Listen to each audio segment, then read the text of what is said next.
way of raising funds for his campaign. This is A Channel News at 6. Good evening. The speculation is finally over. Former mayoral candidate Terry Kilrea has made it official. He will run in Bay Ward, but most agree knocking off the incumbent, Alex Cullen, is no easy task. Tricia Owens has more. And we'll also need some identification again. That's what I was hoping you wouldn't ask. Terry, don't. You didn't bring any? I have it. I'll have to go get it. This is funny. I thought you knew who I was. Here I go. Given his notoriety these days, Terry Kilrea didn't think he'd need to bring his wallet along with him. And in the end, he was allowed to go ahead and file his papers without it. I think it should be okay since we have it on your first Thank one. you. So we'll just take that same record.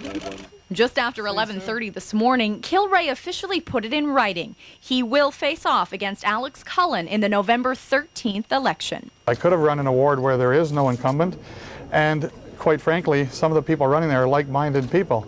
And the idea and part of the problem with the way the city is being run is some of the councillors.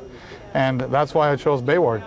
Councillor Cullen caught wind of Kilrea's intention on Thursday night as he was returning home from a canoeing trip in Algonquin Park. And I hear the news and I'm thinking, I'm going from the Call of the Loon to Looney Tunes at City Hall. I was just amazed. While Alex Cullen welcomes the challenge, he says the former mayoral candidate is not electable in Bay Ward. He doesn't represent mainstream Ottawa. He doesn't represent the values in Carlingwood, Glaber Park, Crystal Bay. Former Kilrea supporter and Bay Ward candidate Cheryl Noble agrees it's going to be a tough race. I'm surprised that he picked up the same issues that I had already been running on, and it feels like he's copying me, and he thinks that he's got a better voice than I do, but he's going to be having quite the challenge.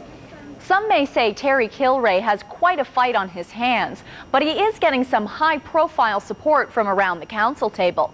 Jan Harder, Doug Thompson, and Rick Shirelli are endorsing his campaign. It's important that people consider the issue of fiscal responsibility at election time, and I think his candidacy in that ward will cause that to happen across the city.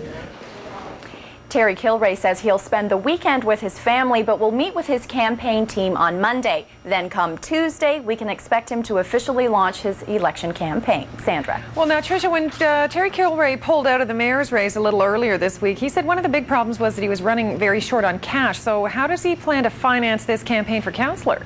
Well, Sandra, Kilrea says it'll take a much smaller budget to run this campaign, and he's pretty confident he'll be able to raise the funds to do so. Kilrea tells us he's already received a great deal of support from residents in the riding. Interesting. Should be a fascinating fall. Thanks for that, Tricia. Okay. Yep. Thank you. In other news.